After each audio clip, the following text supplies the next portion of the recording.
Hello. I hope you're having a wonderful week this week. I get so many questions from people. If you ever have any questions, ask me in Facebook or somewhere. Email me. I'll get them. I had questions this week about channeling my inner peace and how you could do that. And when I thought of channeling my inner peace, I thought of, it really is about connecting and following that guidance.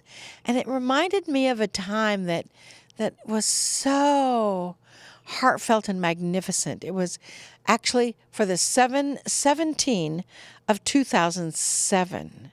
I mean, I hadn't even started the double digit broadcast yet.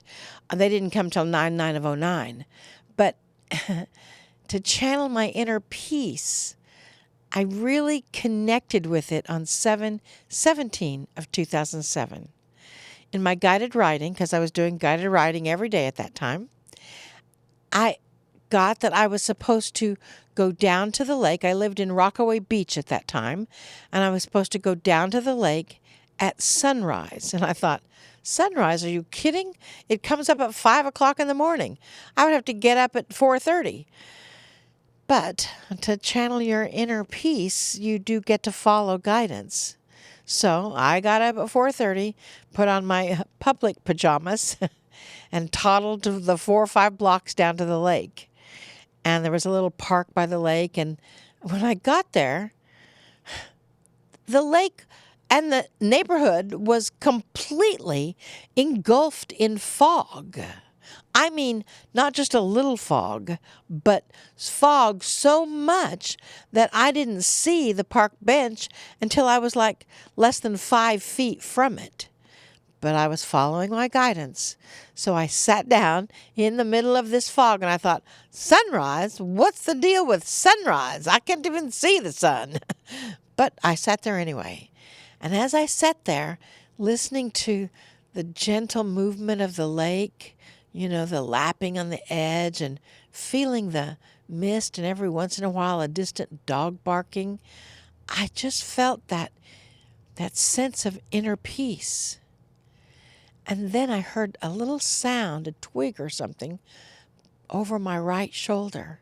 And I looked over my right shoulder, and there, through the mist of the fog, not more than 3 feet from me, was a great blue heron. I thought, oh my goodness, they obviously don't know that I'm there. They had just come up onto that spot. And I looked at them. I mean, I was close enough that I could see the pattern on their wings. I could see the joints on their legs as he was standing on one leg and then the other. And the great blue heron was looking at the lake, probably looking for breakfast.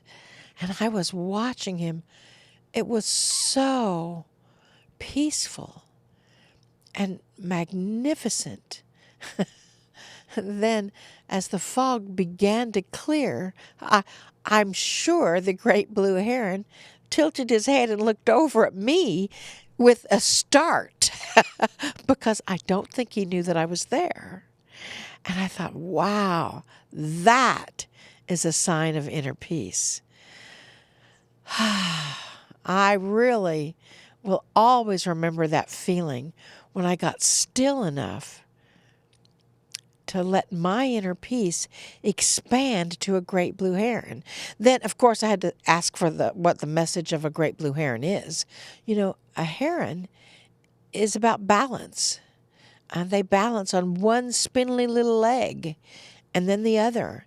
It's about paying attention to your foundation, which is exactly what I needed to do then, because I was working a full-time job. I was doing private sessions every night. I was doing private sessions or group sessions on weekend. I needed balance in my life. I mean, can you really get still enough to see a being of nature that doesn't see you? They don't feel you. They don't smell you. Yes, you can, especially when you channel your own inner peace. I mean, go into nature and sit, listen to the sounds, smell the smells, feel what that really feels like to just sit and be in nature for 30, 45 minutes, an hour even, without movement. Allow yourself to simply be. And for a few moments anyway, do nothing. That's the beginning of you learning to channel your inner peace. Try it. You might just like it. Namaste, y'all. Namaste.